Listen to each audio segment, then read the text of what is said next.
뭉크는 가장 잘 알려진 그림이 절규라고 여러분들이 알고 있죠. 현대를 살아가고 있는 우리에게 고통과 절망의 이야기를 대신해서 그려준 그림이어서 그런지 많은 사람들에게 사랑받고 있어요. 우리나라에 전시된 적이 있었는데 대부분의 사람들에게 어떤 그림을 가장 좋아하냐고 물어보니 뭉크의 절규였다라고 통계적으로 나와 있어요. 불행한 가족사의 이야기가 이렇게 그림으로 표현되어졌기 때문에 우리에게 좀 더 와닿는 것은 아니었을까 생각이 들어요. 뭉크는 80평생 살면서 25,000여 점을 남기게 되는데요.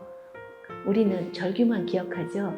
그 외에 왜 이렇게 고통스러운 그림을 그릴 수밖에 없었는지에 대한 이야기를 뭉크의 사랑 이야기를 통해서 설명드리도록 하겠습니다.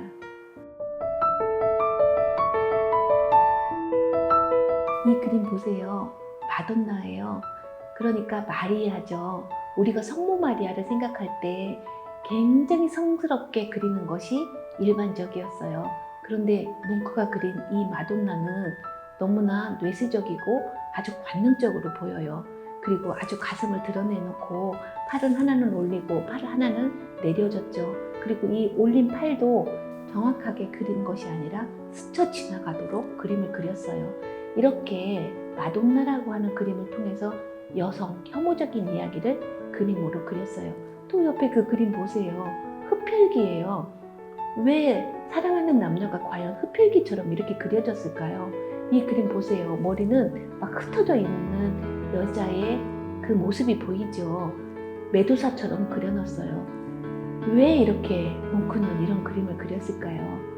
뭉크는 3번에 걸쳐서 사랑하게 되는데요. 첫 번째 여성 밀리 탈로예요. 밀리 탈로와 사랑을 하면서 첫 번째 여자였다라고 알려져 있거든요. 그래서 정신적인 순애보 사랑을 뭉크는 원했어요.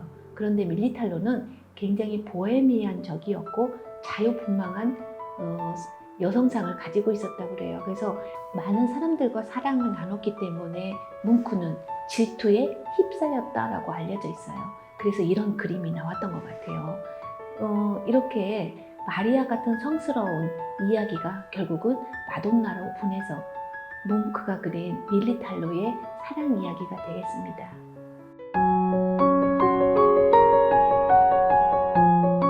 두 번째 여인도 결국 또 실패를 하게 되는데요. 다그니 유율이에요. 뭉크는 노르웨이를 떠나서 파리에 정착해서 그림을 그렸던 시절이 있었는데요. 다그니 유율도 우연히 만나게 되는 거예요. 고향에서 만났던 친구를 만나기 때문에 둘이 급속도로 가까워지는데요. 이 다그니 유율이 굉장히 사랑을 해주었고 또 경제적으로도 후원을 해줬다라고 알려져 있어요. 그런데 문학 서클이었던 뭉크의 친구와 사랑에 빠지게 되거든요. 결국 그렇게 해서 삼각관계가 되는 거예요. 그래서 너무나 이렇게 슬픈 나머지 그림을 이런 식으로 그렸다라고 알려져 있어요. 이 그림 보세요. 지금 다그니 유일이 서 있고 뭉크는 막 울고 있는 듯한 이런 표정으로 그림을 그렸어요. 그리고 여성의 옷에 보면 빨간색으로 이렇게 가슴을 표현했는데요. 이 여인의 좀 더 선정적인 이야기를 담고 싶어서 이렇게 그림을 그렸다라고 알려져 있는 뭉크와 다그니 유율의 관계 이야기가 되겠습니다. 두 번째 그림 보세요. 이 그림은 이별이다라는 그림인데요. 여인이 지금 떠나고 있죠. 떠나고 있는데 이 여인의 얼굴 표정을 보세요. 얼굴이 그리지 않았어요. 그냥 전체적인 실루엣만 보이죠. 그리고 그 머리카락이 흩날려서 결국 누구에게 와 있어요? 뭉크에게 와 있어요. 그래서 이별함에도 불구하고 굉장히 슬픈 사랑의 이야기가 결국 이런 그림을 만들었지 않았을까라는 생각이 들어요. 이 그림을 보세요. 질투의 그림이에요. 이 그림은 삼각관계에 놓여있는 3사람이 주인공으로 해서 그림을 그려지고 있는데요. 뭉크는 지금 굉장히 절망적인 모습으로 앉아 있고요. 2명의 남녀는 서 있는 장면이 보일 거예요. 창백한 얼굴로 분노를 감추며 질투하고 있는 남자는 뭉크이고요. 반쯤 옷을 벗고 남성을 유혹하는 여인은 다그니 유율, 그리고 그 여인에게 꽃다발을 주는 남자는 푸시비지 예프스키예요. 그림에서 남자가 정장을 한 것을 보면 여성도 옷을 입고 있어야 되는데 옷을 벗은 것처럼 표현된 것은 뭉크가 이 둘의 사이를 질투하는 것을 그림으로 표현한 것이다 라고 볼 수 있겠습니다.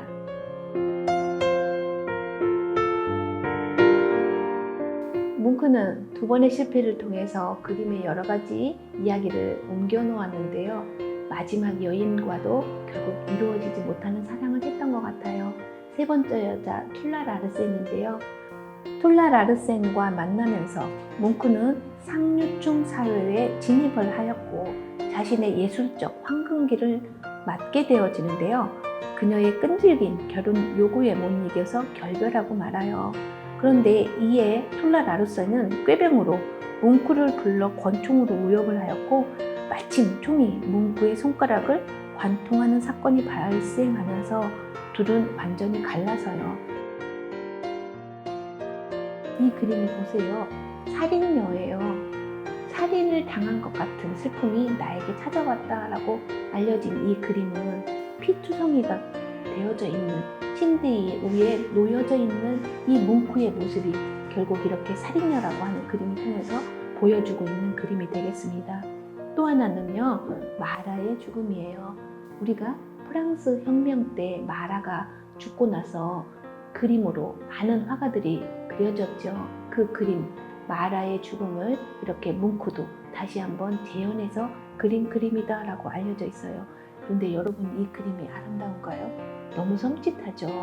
뭉크는 이렇게 일생 동안 불행한 가족사, 또 여성과의 관계에서 실패한 결혼생활, 그리고 80년을 살면서 너무나 불우했던 고독과 고민과 또 슬픔을 이렇게 그림으로 표현한 작가 뭉크의 이야기가 되겠습니다.